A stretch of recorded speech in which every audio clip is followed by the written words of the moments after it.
Collector ने किया महाराजा अग्रसेन के जीवन पर लिखी पुस्तक का विमोचन। मां पब्लिकेशन ट्रस्ट द्वारा डॉक्टर सुमन जैन द्वारा लिखित पुस्तक का आज जिला कलेक्टर रुक्मणी रियार ने विमोचन किया। इस अवसर पर विधायक राजकुमार गौड़, समाज सेवी विजय गोयल, राजकुमार जैन आदि भी उपस्थित थे।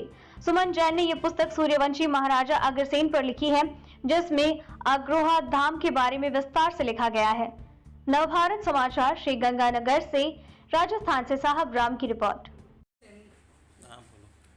महाराजा अग्रसेन जी के ऊपर जो आज पुस्तक छपवाई है उसके लिए मैं बहुत बहुत बधाई देना चाहूँगी जैन साहब और उनकी सारी टीम को, और पर्यावरण के लिए जो वो काम कर रहे हैं और आज जो बैग्स छपवाए हैं उसके लिए भी उनको धन्यवाद। बाकी और भी प्रेरित करना चाहूँगी कि वो अच्छी मुहिम में इनके साथ आगे बढ़ें और पर्यावरण के लिए। महाराज अग्रसेन जी की जयंती पे ये जो पुस्तक का विमोचन किया है अभी, इस पुस्तक से लोगों को एक बहुत बड़ा भारी संदेश जाएगा। सूर्यवंशी महाराज अग्रसेन जी के बारे में मालूम लगेगा, हमारे पूर्वजों ने किस तरह से देश के लिए, समाज के लिए काम किया, किस तरह से समाज की एकता के लिए काम किया। निश्चित रूप से आने वाली जो नई पीढ़ी है उनको कुछ सोचने और समझने का इससे मौका मिलेगा। और जब जब महापुरुषों की जयंती को हम मनाते हैं तो एक संकल्प लेते हैं भाईचारे का, देश में एकता करने का, और देश कैसे विकास करे, इस तरफ हम लोगों का ध्यान जाता है। और आने वाली पीढ़ी को मालूम लगता है कि हमारे पूर्वज क्या थे, उनकी सोच क्या थी।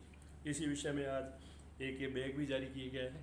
प्लास्टिक पाबंदी है, उसके तहत इसमें कॉटन के बैग जारी किए गए हैं। ये भी ज़रूरी है पर्यावरण के लिए। आने वाला जो समय है, जो दिखते हम महसूस कर रहे हैं, आज जहाँ जहाँ ब्लॉकेज है, नालों की है, तबाही हो रही है, बारिश में क्या हालात हो रहे हैं, उस सब का कारण खाने पीने की चीज़ है। उसमें जो प्लास्टिक का यूज़ कर रहे हैं उसको गवर्नमेंट ने प्रतिबंधित किया है।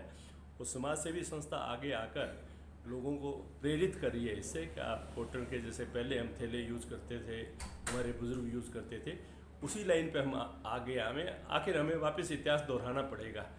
हमारे बुज़ुर्गों की सोच बड़ी अच्छी थी, उस सोच में वापस हम लोगों को आना पड़ेगा। मैं इसके लिए विजय गोयल साहब को और आदरणीय राजकुमार जी जैन साहब को धन्यवाद करूँगा, और मैम का बहुत धन्यवाद कि उन्होंने ये समय दिया और उनके हाथों से शुभ कार्य ये